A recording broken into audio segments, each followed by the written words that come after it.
İkinci sual. Nümunə ilə bağlı yanlış fikir istəyir. Deyir ki, yerimək öyrətdin tutub əlimdən, dolaşdım aranı, dolaşdım dağı. Balana yerimək öyrədincə sən gərək öyrədəydin yıxılmamağı. Yanlış fikir istəyir.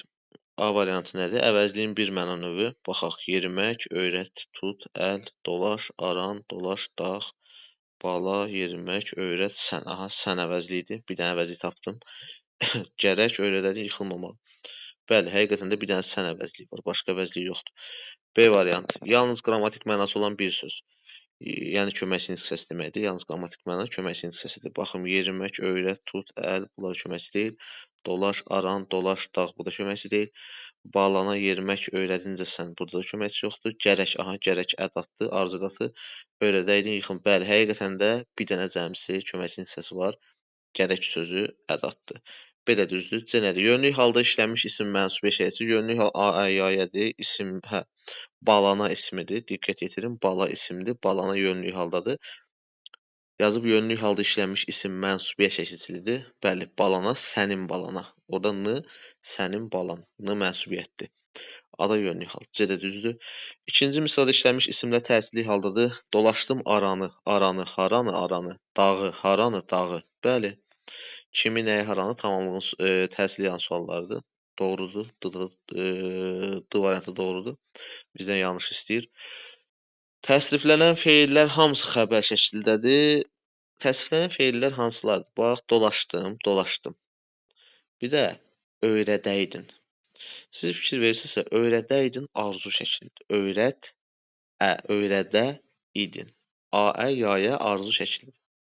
Yəni, təsriflənən feillərin hamısı xəbər şəklindədir. Bu yanlışdır. Cavab E variantı. Cərgələrin birindəki sözlər iki leksik sxeminə uyğundur. Oxşarlıq. Sözün kökü oxşadır. Oxşa.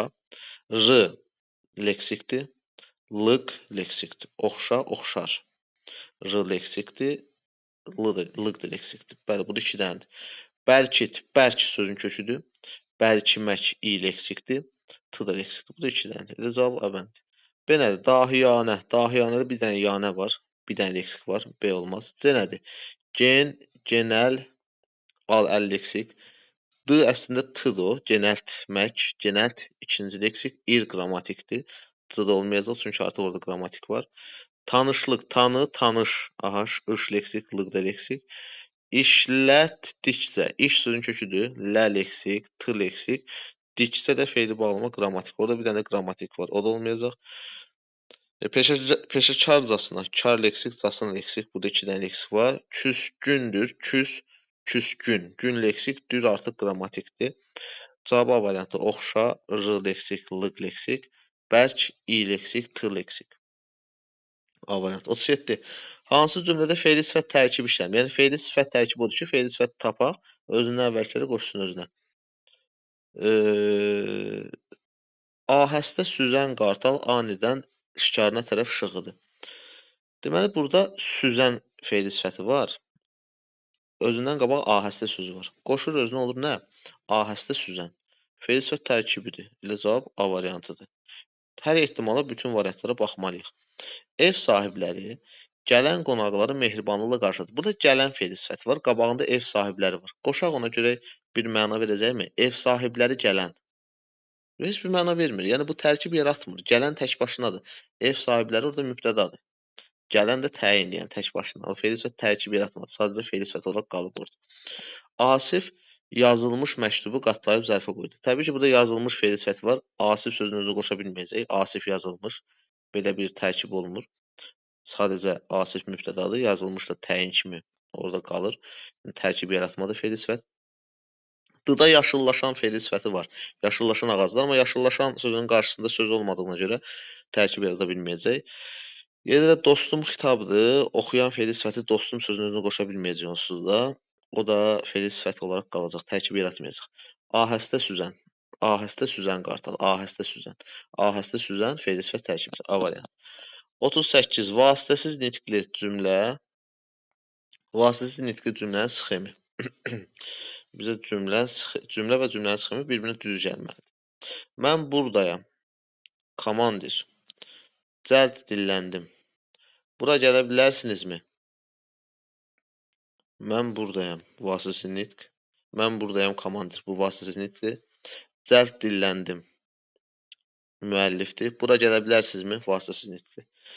Və sxemi də V, M, V olaraq verib düz görsənir. Elə A variantının düz olduğu, yəni düzdür A variant, səhv deyil. Cümlə ilə sxem üst-üstə düşür. Gəl baxaq B-yə. Bəli, dedi. Bir dəfə yerli bələdçilərlə qoruğa getmişdik. Bəli, vasitəsiz nitqdir. Dedi müəllifdir. Bir dəfə bələdçilərlə qoruğa getmişdik. Bu da vasitəsiz nitqdir. Bu olmalıdır V. Yəni bəli vasitəsizdir də V. Dedi müəllif M, sonra yenə V. Yəni V, M, V olmalıdır. Amma sxemi verib M, qoşa nöqtə V. Deməli B variantı uyğunsuzdur. Cümlə ilə sxem düz üstə düşmür. B variantı. Mürəkkəb ad 39-da. Mürəkkəb adlar həmişə ayrı yazılır, bitişik yazıla bilməz. Avtomatik A variantı, D variantı, E variantını çıxın. Mürəkkəb ad həmişə ayrı yazılır və nəyinsə adı olsun. Yəni ya yer adı, ya idarə adı, müəssisə adı, bayram adı, fərqi yoxdur. Adı olsun nəyinsə. Cavab C variantıdır. Novruz bayramı ayrı yazılıb gördüyümüz kimi və bayramın adı. B variantı sadəcə söz birləşməsidir. Nəyinsə adı deyil. Mürəkkəb adlar həmişə ayrı yazılır. Yadda saxlayaq. 40. Nəhayət, bu sxemdir, nəhayət sözü bizə lazım deyil. Sxemdirsə, köməkçini sənə ataq oradan. Deməli, hərbi xidməti başa vurduqdan sonra gimnaziyadan şəhadətnaməmi aldım. Nə etdim, aldım xəbər. Şəhadətnaməmi tamamlıq. Hərbi xidməti başa vurduqdan sonra zəflik. Gimnaziyadan haradan? O da zəflik. Və aldım xəbər. Şəhadətnaməmi nəyi? Tamamlıq. Nə vaxt aldım? Hərbi xidməti başa vurduqdan sonra zaman zəfliyi. Haradan aldım? Gimnaziyadan yer zəfliyi. Zəflik, tamamlıq xəbər. C variantı. Əslində gördüyünüz kimi suallar heç də çətin, nə bilim, qeyri-adi suallar deyil. Sadəcə olaraq biraz səbirli düşünmək lazımdır suallar.